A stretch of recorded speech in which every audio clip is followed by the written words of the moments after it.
morning sun. So many colors in the flower, and I see everyone.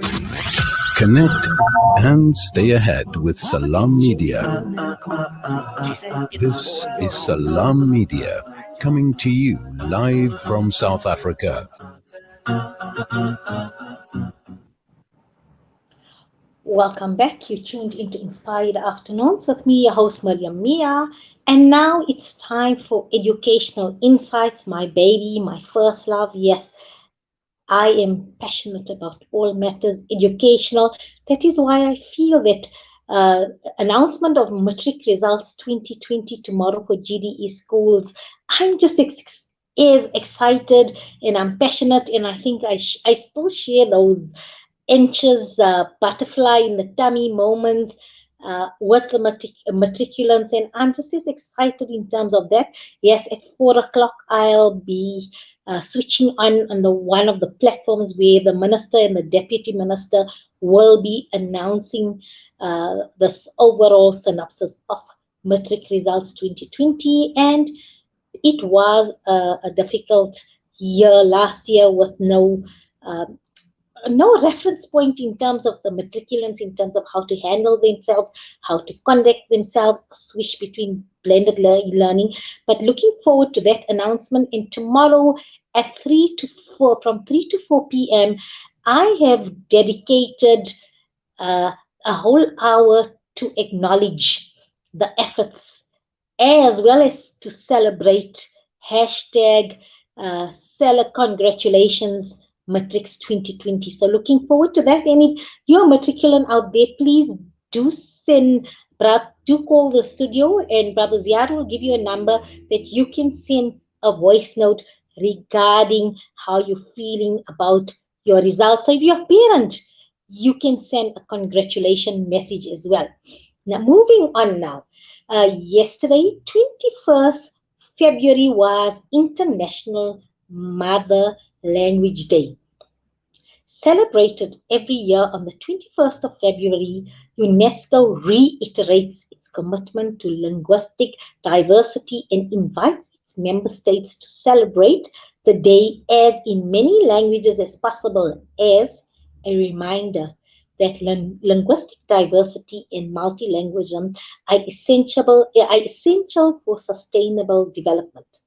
UNESCO has been celebrating International Mother Language Day for nearly 20 years with the aim of preserving linguistic diversity and promoting mother tongue-based multilingual education. Linguistic diversity is increasingly threatened as more and more languages disappear. One language disappears on average every 2 weeks, taking with it an entire culture and intellectual heritage. Nevertheless, progress is being made in mother tongue education-based multilingual education with the growing understanding of its importance, particularly in early childhood development and early schooling, and more commitment to its development in public life. UNESCO commemorates the 70th anniversary of the Universal Declaration of Human Rights and its bold statement that no discrimination can be made on the basis of language, and it celebrates its translation into more than 500 languages. So, joining me today, I have two people to discuss this. So, our South African representative, in terms of organizational representative, in terms of celebrating this special day, is the Mikhulu Child Development Trust. And on the line, I have the Chief Executive Officer, and that is Kaathima Ebrahim. And I'd like to introduce her. Let me first greet her, and then I'm going to introduce her. Assalamu alaikum, Kaathima, and welcome to Inspired Afternoons here on Salam Media. Wa alaikum salam, Mariam. Lovely to be here with you.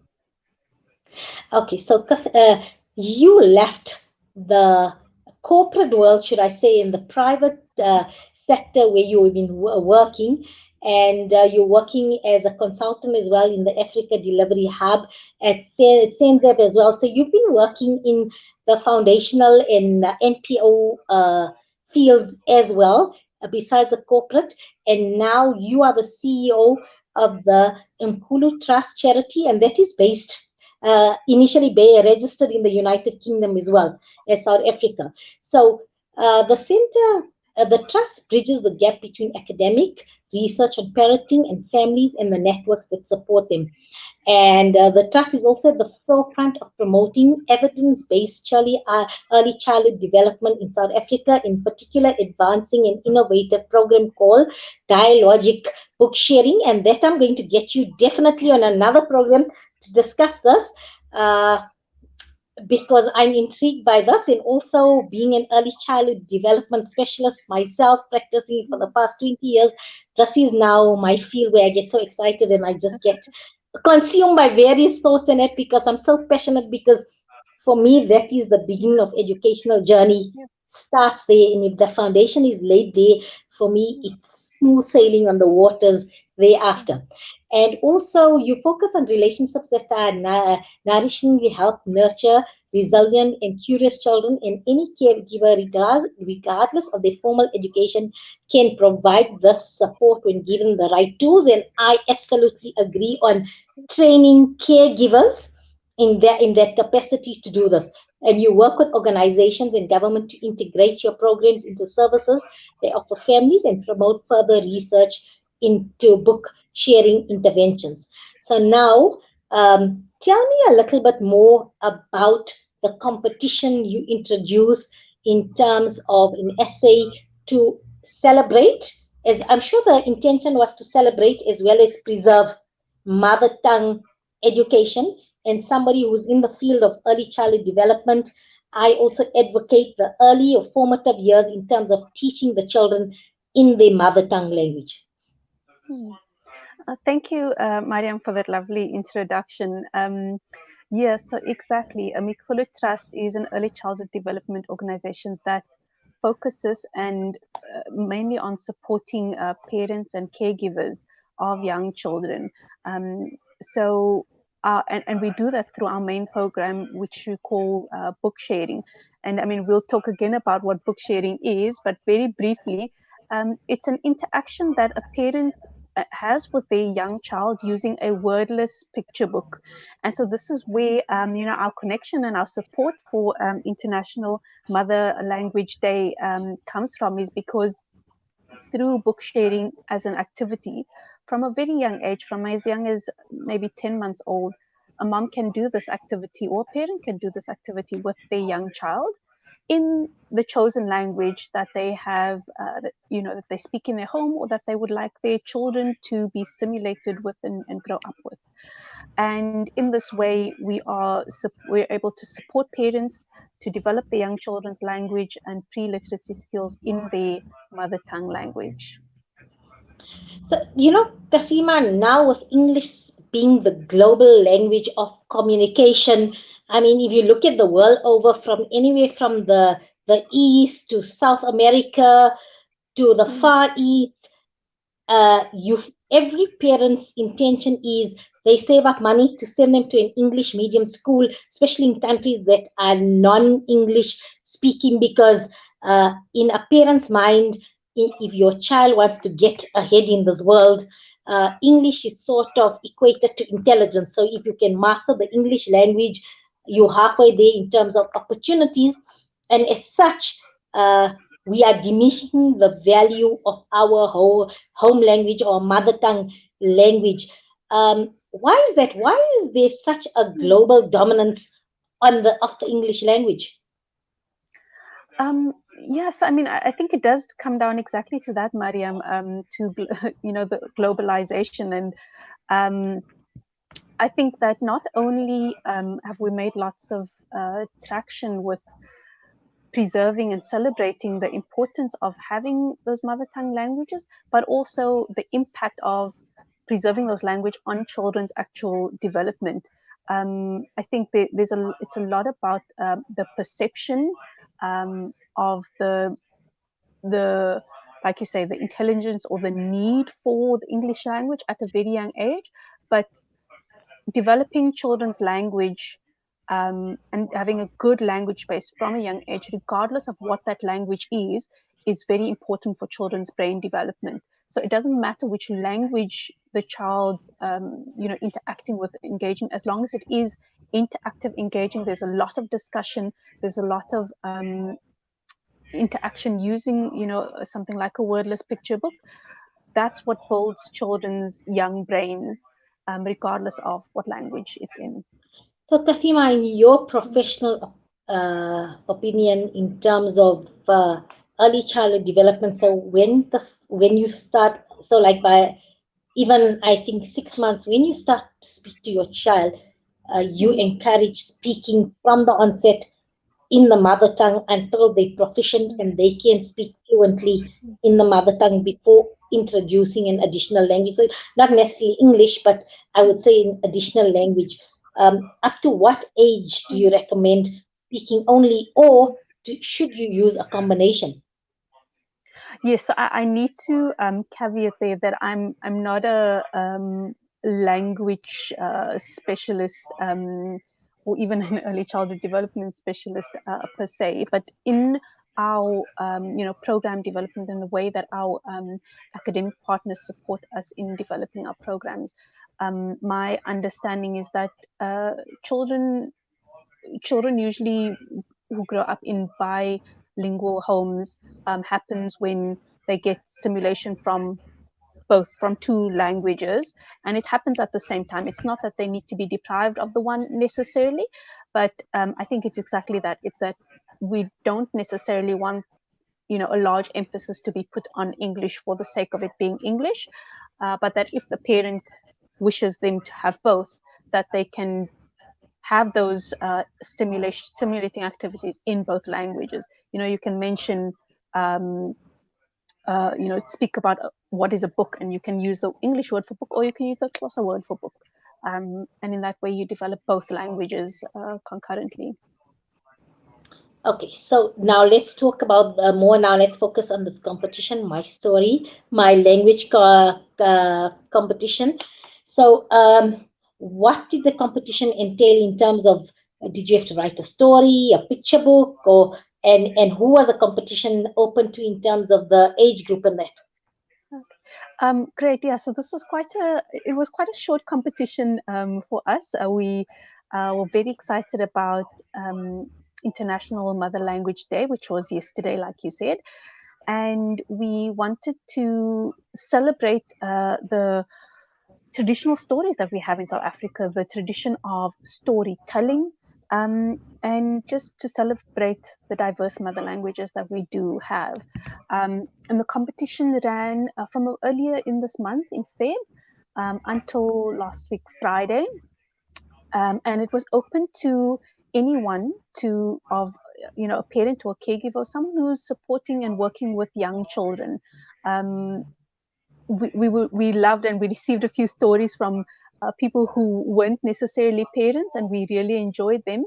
But the prize was really a set of books for young children, and so we wanted the winner to be a mom or a parent of a young child, and it was open to anybody, any age. But we hope that they would have a young child that And they did could you share these lovely books with. how was it received? Did you get a good response? Many entrants? We've gotten a good amount of entrants. It was exposed. It was mainly on Facebook. Actually, it was only on Facebook, and it reached about 25,000 people. The stories that we received were amazing. But we'd selected 3 winners, which I'm happy to share. To talk Okay, to so before you go there, I after. have one winner here. So I don't know if they were like in order, like first prize, second prize, third prize. But I have on the line Marceline Moyo on the line, who I'm told was selected as a winner. So good afternoon, Marceline, and welcome to Inspired Afternoons on Salam Media. Afternoon. Thank you so much for inviting me. And I think congratulations are in order, Marceline. Congratulations. Firstly, I'd like to acknowledge you for taking part in a competition like this in terms of preserving your language, your story, because behind the competition, it's about preservation of our culture and our languages and our mother tongue. And this is something our generation needs to do if we want to preserve our languages. So first of all, congratulations on both sides for entering the competition, Thank for you. preservation, and then also for winning. So tell me a little bit, how did you hear about the competition? So as an ECD teacher, my facilitator where I trained is the one who invited me to like the page to join Mikhulu page. So I've been following the page. That is when I came across the competition as well.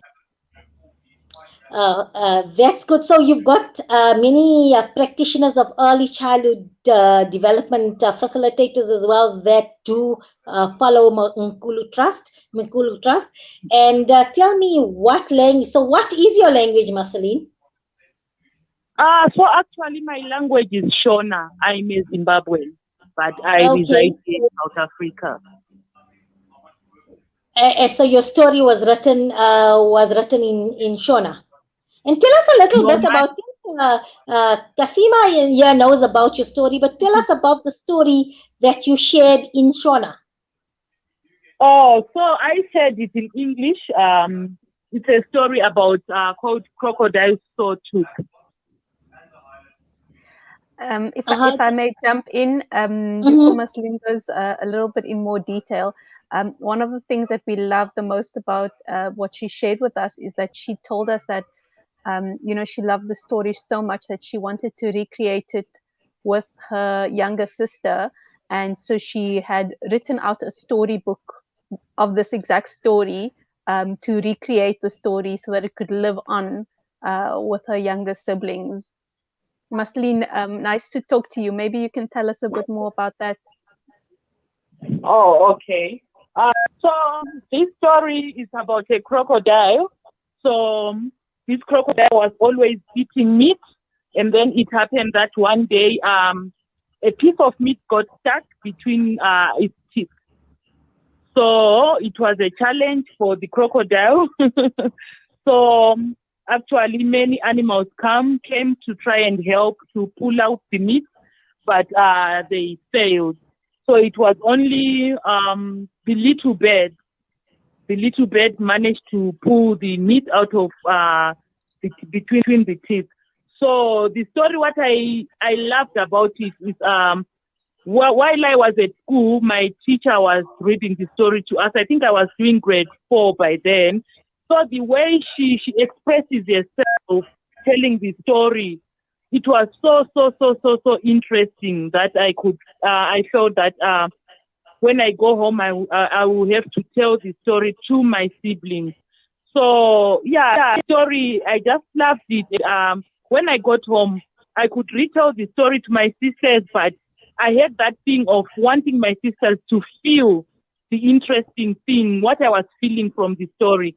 So that is when I could take my book, go to the library every day at break time, and then write a paragraph or so that I have the story, or the story as it is in the book.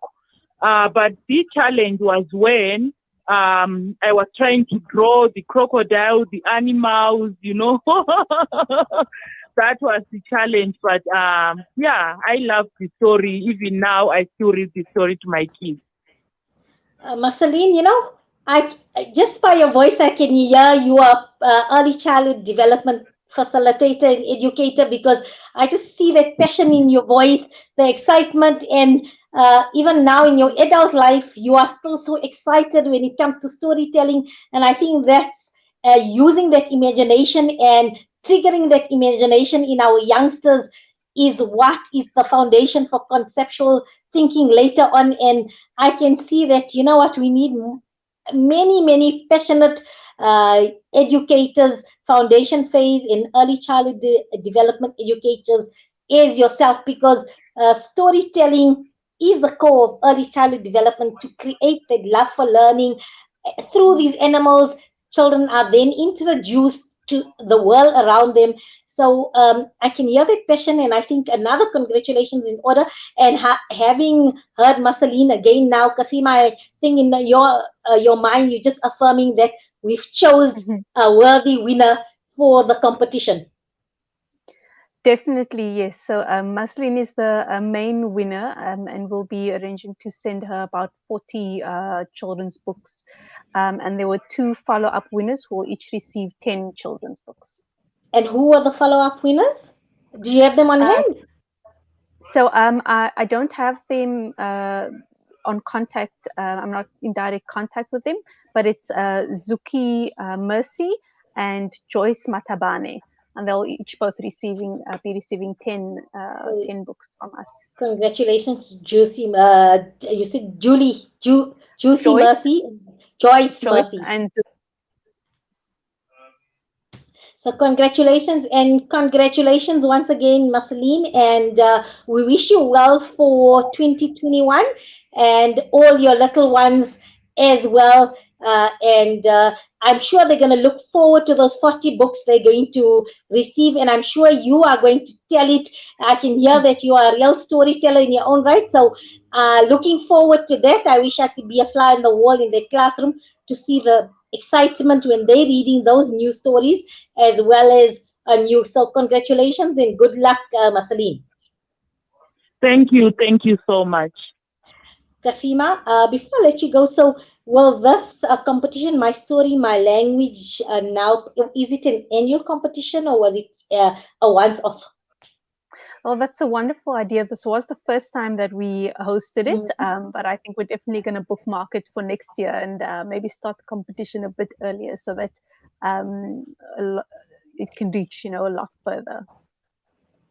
Definitely, and also to be, I think, reach a lot more further so you can get many other languages because South Africa, I think that's one of our strengths is our diversity of languages spoken here in South Africa. And yes, hopefully, many entries from a representative of the citizens of our rainbow nation. Because when I was reading this, I just thought, you know, I think my parents as well. They spoke English, but I learned Gujarati speaking to my granny because she couldn't speak English and I couldn't speak Gujarati, and we met halfway. But obviously, being the younger person, you needed to engage her in the language she knew. And between listening to my granny speak with her sisters, I was fortunate we all stayed together communally as one did those years. So just listening to the conversation between herself and her siblings or other relatives, I then picked up Gujarati in terms of speaking it. So Hmm. I feel like yes, relatively fluent, although I can't write anything or that, but I could speak it. And then, like I say, somewhere we lost our way in terms of our children not speaking because I wasn't that proficient enough to be to actually teach them the language. But it's become important that one of the ways of preserving our lifestyle, our heritage, is through preserving our language. And I think it's something food for thought for all young parents as well, that it's not if you're going to teach your child only English, it's going to bode them well. In fact, for me, language is power. And the more children can switch from one language to another, I am always amazed when I can Hmm. see a little 4-year old and they're speaking English to the peers, and then when a mom comes to fetch them, they go back into their mother tongue language and speak to the mom, and then again the friend will say something and will say bye bye, I'll see you tomorrow, and then back with their mom thinking, because that's an amazing skill. It opens up so many brain pathways which we don't realize.